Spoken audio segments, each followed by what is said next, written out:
When I first heard about these suffrage stories, I feel no connection at all. Perhaps these suffragist leaders do not resemble my ethnicity, nor do they have the color of my skin. I wonder why that is really important for me. Perhaps it relies within my culture and my identity. By the way, my name is Douachi Yang. When I was young, I was taught that the fathers are the breadwinners and have the privilege to pass down their last name to their children, while the mothers and the daughters were taught to clean and tend to others' needs. And so that's when I realized that even though these women do not resemble my ethnicity nor have the same color as me, we all share a common identity, and that is the identity of a woman. And women's rights are intersectional. When I talk about intersectional, I talk about a person has many intersections such as their race, class, gender, occupation, and many roles that influences their everyday lives. These women have these intersections that influences their personal and their professional field, include that also involves with these suffragist leaders.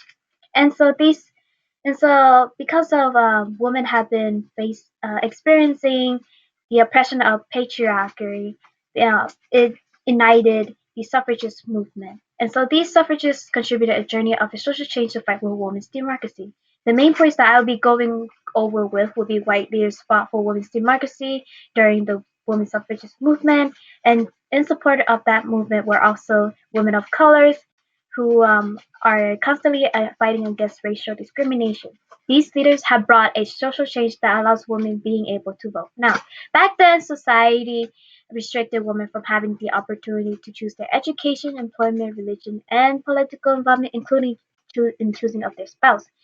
Instead, they were seen within their fixed role of a housewife tending to their children's needs. This is a political factor that united women to form the suffragist movement that had almost persisted 100 years later.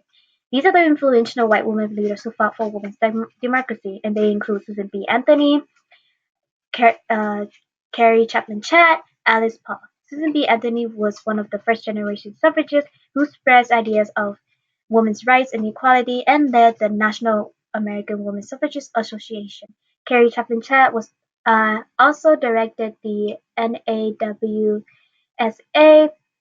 and she was more focused on the state suffragist campaign. One thing to know about her life is that she resigned her presidency briefly to care for her dying husband. So remember that she is still taking the consideration of her role as a wife. Alice Poe was well known for her militant silence of 10 years for picketing on the White House, and that led to her imprisonment. During her time in prison, she wrote letters to her mom talking about her passion and her experiences fighting for women's right to vote.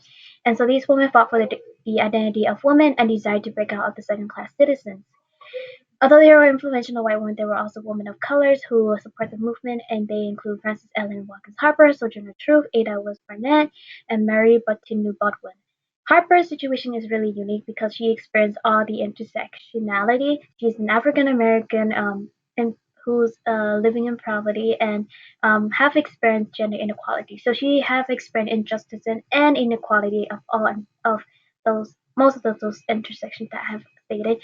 And Sojourner Truth has stated that if white women were able to vote, black women should be able to vote because they share a common identity of a woman. Despite being aware of the racial discrimination, these women still persist to fight for the ratification of the 19th Amendment for the reason that they share a common identity of a woman.